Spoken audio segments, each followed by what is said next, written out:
Well, so the excitement is building about the upcoming Claremore Hall of Fame. And here to talk about it, our old buddy, Wayne McCombs. Good to see you, Wayne. Hello, Sam. How are you? I'm good for a man my age. What about yourself? Well, yeah, I'm here. So what are you anyway. with the Claremore Hall of Fame? Well, I'm one of the committee members. There's 7 committee members from around Claremore that are on the committee, and we work every year to promote the Hall of Fame, and it is a fundraiser for the J.M. Davis Arms and Historical Museum. Terrific. Terrific. How long has it been in operation? It's been in operation since 2010.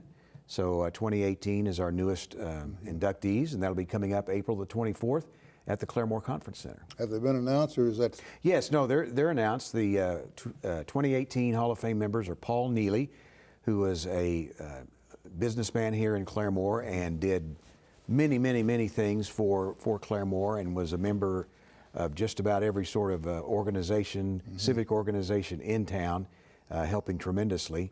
And then Darnell Jones. Darnell Jones was a member of the class of 1968, and he went on to get a scholarship in athletics to Southwestern College in Kansas.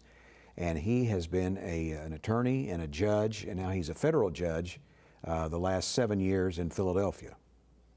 And just the 2, or are there more? No, there's 2. Right now we're having 2 each see. year. Yes. Wow.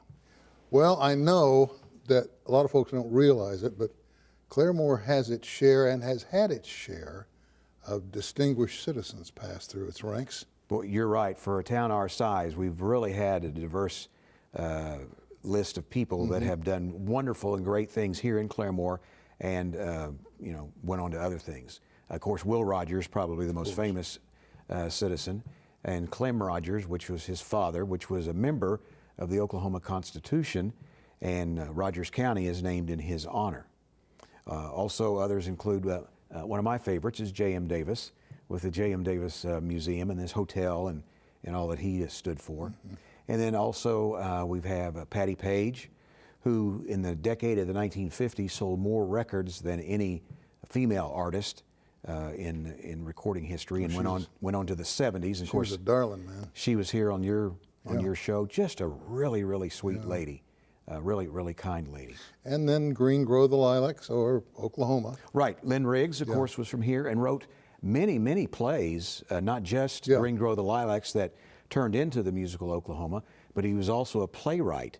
I was watching an old movie the other day, and he wrote the screenplay for Sherlock Holmes in Washington. I didn't know that. From the 1940s. Yeah, very talented man.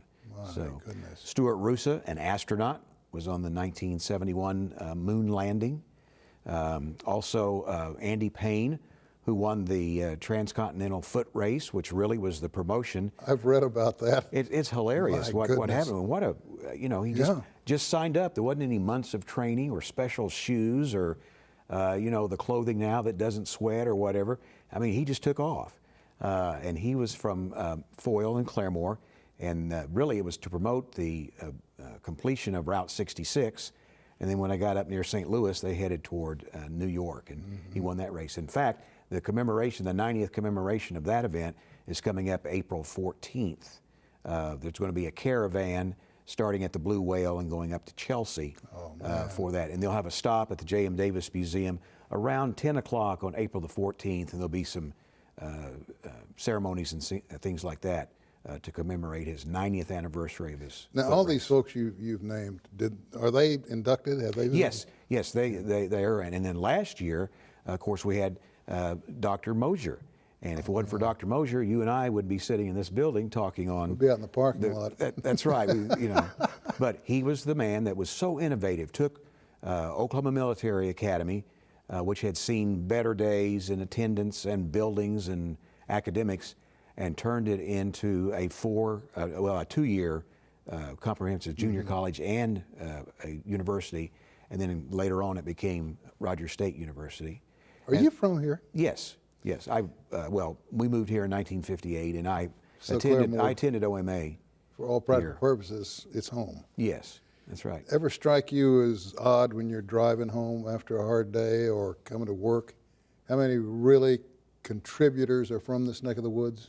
There's a lot of people that when I the thing they have in common is what I see is their unselfishness. They want to help their fellow man, or they want to help this organization, or let's work hard to build the college up, or let's work hard to do this. So that's kind of what I see, the common thread that goes through all these people that are in the Claremore Hall of Fame. First time somebody comes along with a solution to the railroad tracks, I'm going to nominate them. Right then, we're just going to hold a special session and go right into the Hall of Fame once they fix the railroads. Where's it going to be held this year? It'll be held at the Claremore Conference Center, which is, I believe it's 1600 West Country Club Road, but in small town talk, it's behind Walmart. That's easiest. That's the best address you can have in small town America. It's behind Walmart. Yeah, so pretty smooth. Yeah, April 24th. The evening begins at 5:30, and then the dinner at 6:45, and it's going to be a great evening. So both the nominees are outstanding people. I knew Mr. Neely. Darnell was about 3 years ahead of me in school, so I knew a little of Darnell. And both of them, again, have that thread of helping someone else and applying their best. Tell me something. I've heard people talk about Claremore in a loving way, so this is not to be taken wrong. Yeah.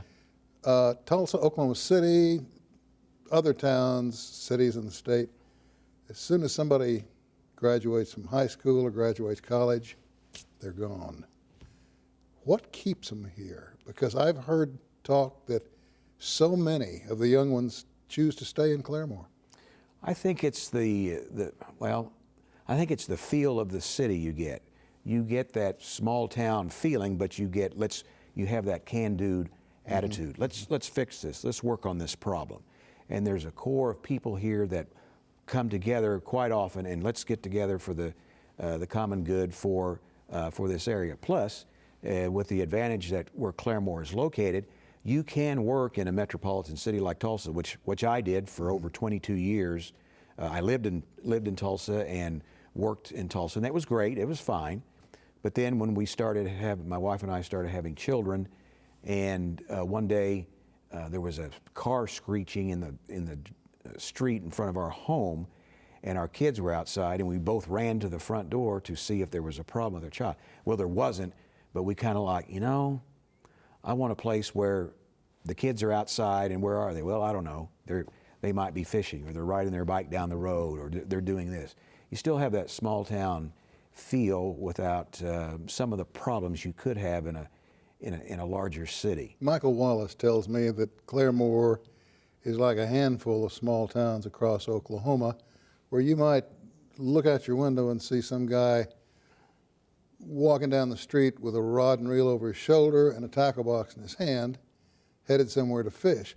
And if you watch him long enough, he'll morph into that Andy Griffin type cane pole and a can of worms. Yeah. You know?